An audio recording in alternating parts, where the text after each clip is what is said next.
Di video ini kita akan membahas game terbaru dari turnamen Chennai Grandmasters 2024. Game ini terjadi antara Maxim Fashir Lagrave melawan pecatur asal Iran, Parham Maghsoodloo. Jika ini adalah pengalaman pertama Anda di channel ini, segera tekan tombol subscribe agar Anda tidak ketinggalan video terbaru selanjutnya. Di game ini, Maxim memulai dengan E4, dibalas C5, pertahanan Sisilia, kuda F3, lalu E6. Ini disebut dengan pertahanan Sisilia French variation. Tentu saja, pion D4 langsung didorong, tantangan pertukaran pion, pion makan pion, kuda makan pion, dan dilanjutkan dengan A6.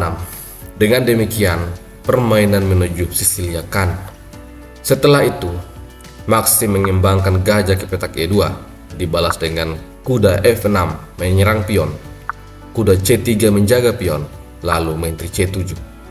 Di posisi ini, Maxim memainkan langkah agresif, langsung mendorong F4, sebuah ide yang bisa coba untuk kita tiru nantinya.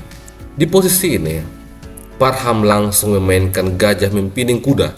Tujuan selanjutnya adalah memakan kuda dan mendapatkan pion. Oleh karena itu, Maxim langsung memainkan serangan balik. Pion E5, ancaman pada kuda. Parham Maghsoodloo tidak menyelamatkan kuda. Dia memilih gajah makan kuda, skak. Setelah itu, pion makan gajah dan menteri makan pion. Ancaman pada benteng dan juga raja. Pecatur pemula seperti kita mungkin akan panik memainkan gajah menutup skak, namun kuda akan jatuh. Di posisi ini, Maxim memainkan langkah yang sangat menarik. Menteri D2, membiarkan Parham untuk mengambil benteng. Jika hal itu terjadi, menteri makan benteng, maka pion makan kuda.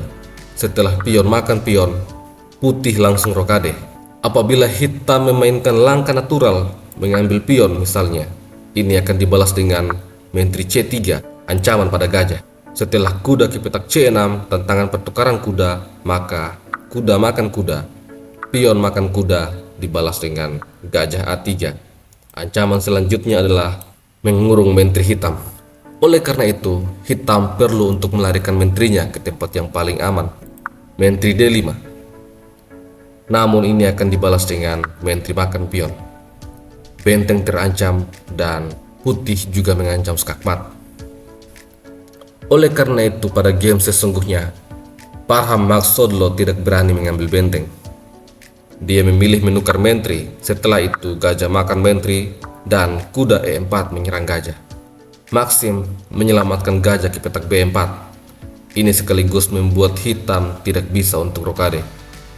Di posisi ini, Parham Maghsoodloo memilih untuk mendorong B6. Langsung dibalas dengan gajah F3 menyerang kuda. Gajah fianchetto menjaga kuda. Setelah itu, benteng B1 menyasar pion. Parham kemudian mendorong F5. Langkah ini untuk menjaga kuda sekaligus bisa untuk rokade secara manual. Maxim memilih pion makan pion en passant. Setelah itu, pion makan pion. Selanjutnya, Maxim langsung rokade. Parham kemudian mendorong F5. Di langkah ke-17, Maxim membawa benteng F ke petak D1. Membayang-bayangi pion D, dibalas dengan H5. Setelah itu, gajah mundur ke petak E1, tekanan pada pion B terbuka. Pion B5 didorong. Dan C4. Tentu saja, jika pion makan pion, maka gajah akan jatuh.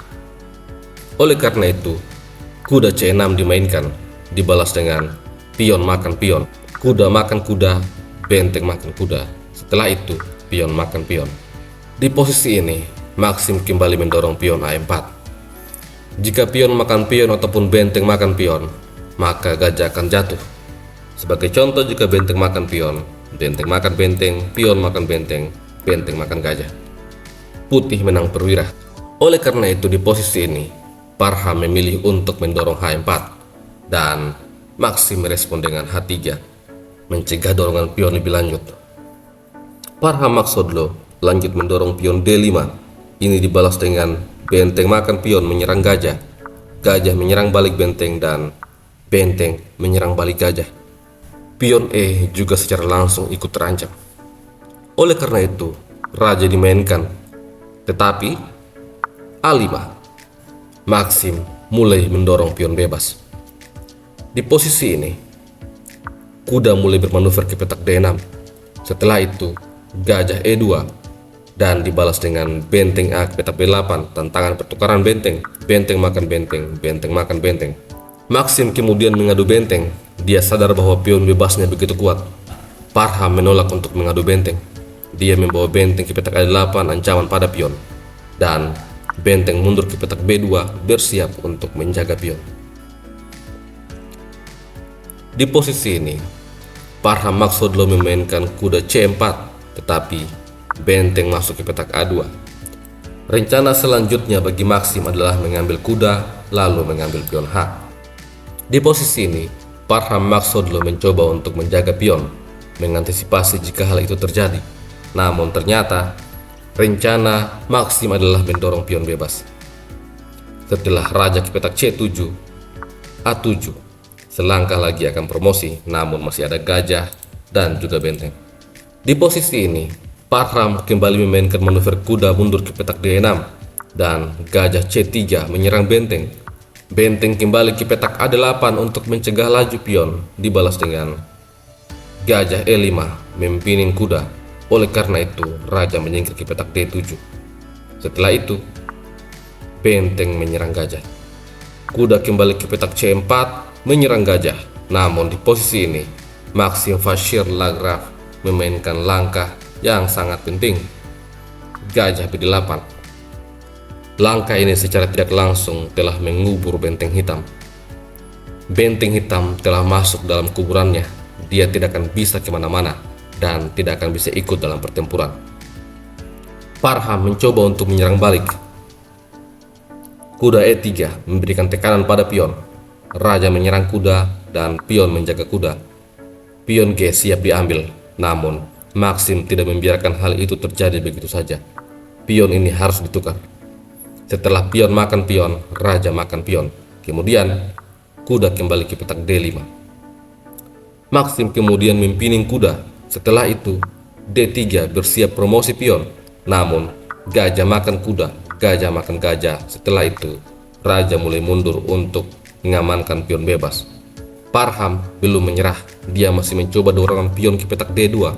Selangkah lagi akan promosi. Namun di posisi ini, benteng langsung menyerang.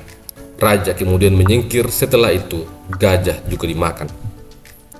Pion makan benteng dan raja menyerang pion D. Parham Maksudlo belum siap untuk kalah. Raja F6, kemudian raja makan pion, raja G6 dan raja D3, raja H5, raja D4. Setelah raja H4, raja makan pion, raja makan pion. Dan sampai di sini, Parham menyerah. Dia menyadari bahwa bentengnya sudah tidak bisa kemana-mana, dan pionnya pun tidak akan bisa promosi. Kalaupun game dilanjutkan, maka raja akan menyerang benteng. Kalaupun dipaksakan benteng makan gajah, pion makan benteng, dan putih akan menang dengan begitu mudah. Sebuah game yang sangat menarik. Sampai jumpa lagi pada video selanjutnya. Salam Gens Unasumus.